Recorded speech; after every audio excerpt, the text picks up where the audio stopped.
Então vamos à pergunta que não quer calar. De quem é a culpa? E sim, não há motivos para poder comemorar, mas tem muitas coisas para você entender.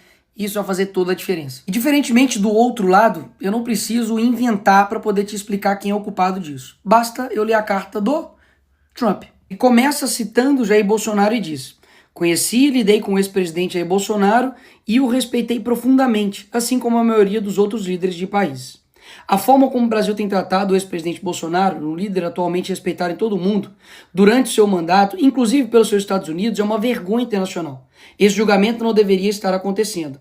Trata-se de um caça às bruxas que deve acabar imediatamente. Ou seja, o Trump deixou bem claro no primeiro parágrafo da carta que a culpa não é do Bolsonaro, a culpa é de quem está perseguindo o Bolsonaro. E piora, em parte devido aos ataques insidiosos do Brasil contra as eleições livres e os direitos fundamentais da liberdade de expressão dos americanos, como foi ilustrado recentemente pelo STF, que emitiu centenas de ordens secretas e ilegais de censura às plataformas de mídia social dos Estados Unidos.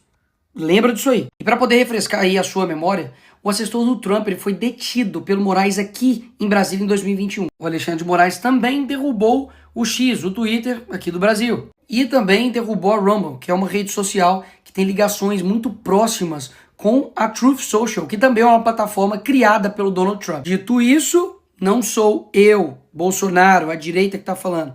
É a carta do Trump.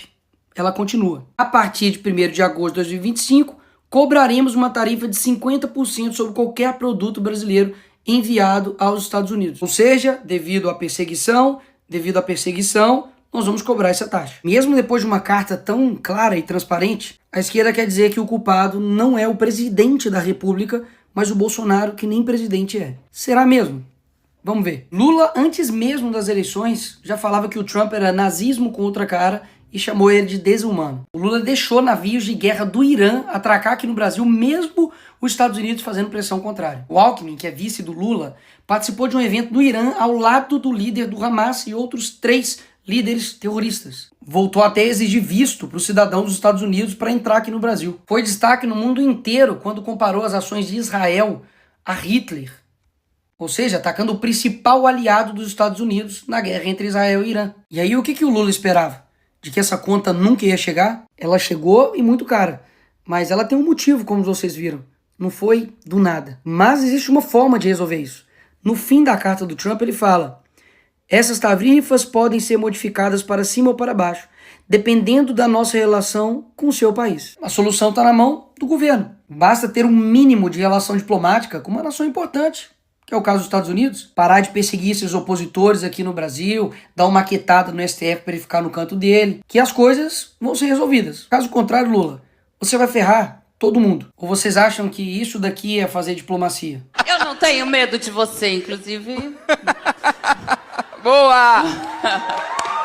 Fuck you, Elon Musk. Vou usar o termo vira-latas depois de jornalistas perguntar sobre Lula e Trump. Trump disse que vai anunciar a tarifa contra o Brasil.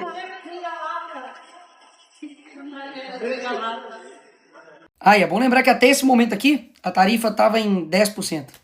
Calma aí que nós não chegamos nem na melhor parte do vídeo. Vai por mim. A resposta do Lula para tudo isso foi essa. Se ele vai cobrar 50 de nós vamos cobrar 50 dele. E o que isso vai resultar?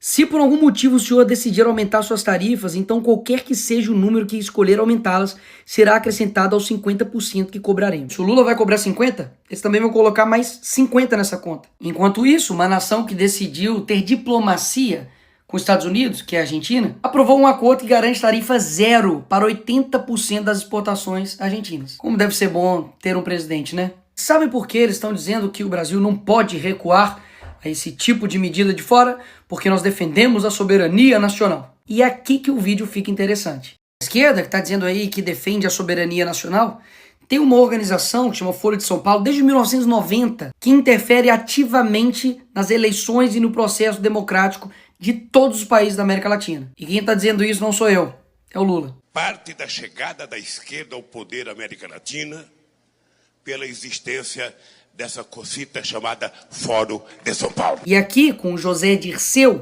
amigo do Lula e mentor do PT, deixou as coisas ainda mais claras. Nós já lutávamos por isso e já trabalhávamos por isso, inclusive porque nós criamos o Fórum de São Paulo, que lutava para isso, Depois criamos ainda um grupo de Marbella, que é o nome da cidade, do hotel onde nós fomos no Chile, que se reuniu. Todos depois foram eleitos presidente da República.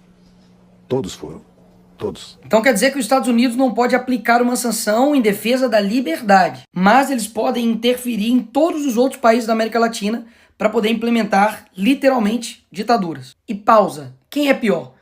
Um país que taxa o outro país para poder defender a liberdade de outro país? Ou um país que taxa o seu próprio povo para poder bancar um governo? E aí, quem é pior? Lula pede ajuda à China para regular redes no Brasil.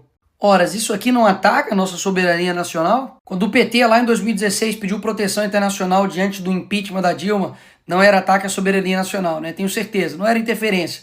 Era só uma ajuda, né? Quando a Gleisi, deputada do PT, pediu numa TV árabe ajuda a todo mundo árabe pela liberdade do Lula, aí não era interferência. Além dessa balela que eles dizem defender a soberania nacional, eles também não respeitam a soberania nacional dos outros países, pelo visto também não. Foi lá na Argentina visitar uma condenada por corrupção e fazer lá cartazinho para ela ser livre, em outro país. Eu já ia me esquecendo, esse aqui é bom demais. Aqui está o Felipe Neto pedindo ajuda internacional para o John Biden, para Kamala Harris, para poder conter o Bolsonaro aqui quando ele era presidente. Como eu disse, qual que era a desculpa deles? De que nós não precisamos de intervenção, mas precisamos de ajuda. Quando somos nós, é intervenção. Quando é a esquerda pedindo, não é intervenção, é ajuda. A Dilma também, quando foi nos Estados Unidos e na Europa buscar apoio contra a prisão do Lula, com certeza também não foi pedir nenhuma intervenção no Brasil, né? Até mesmo porque o Lula estava na Noruega. Por fim, o que esses dois aqui estavam achando? De que eles iam implantar aqui uma ditadura, calar seus opositores, perseguir, deixar inelegível por nada. Porque eu não sei se você sabe, Bolsonaro não está inelegível porque ele tentou dar um golpe. Foi porque ele fez uma reunião com embaixadores. Convenhamos, né? Derrubar a rede social, se aliar a ditaduras, e tudo isso não teria um preço. E ninguém do mundo livre lá fora olharia e falaria, opa, peraí, vamos conversar. Mas como nunca teve esse relacionamento, afinal de contas, o Lula diz que ainda não teve interesse em conversar com Trump, um dos únicos líderes mundiais a não se encontrar com ele. Por essas razões, a sanção econômica veio. E repito, ruim para o Brasil. Mas como você viu, existe um porquê. Ignorar a boa diplomacia, promover perseguição, censura e ainda fazer provocações baratas vai custar muito caro para o Brasil. Enfim, eu avisei. Se a gente não parasse o Lula ia parar o Brasil.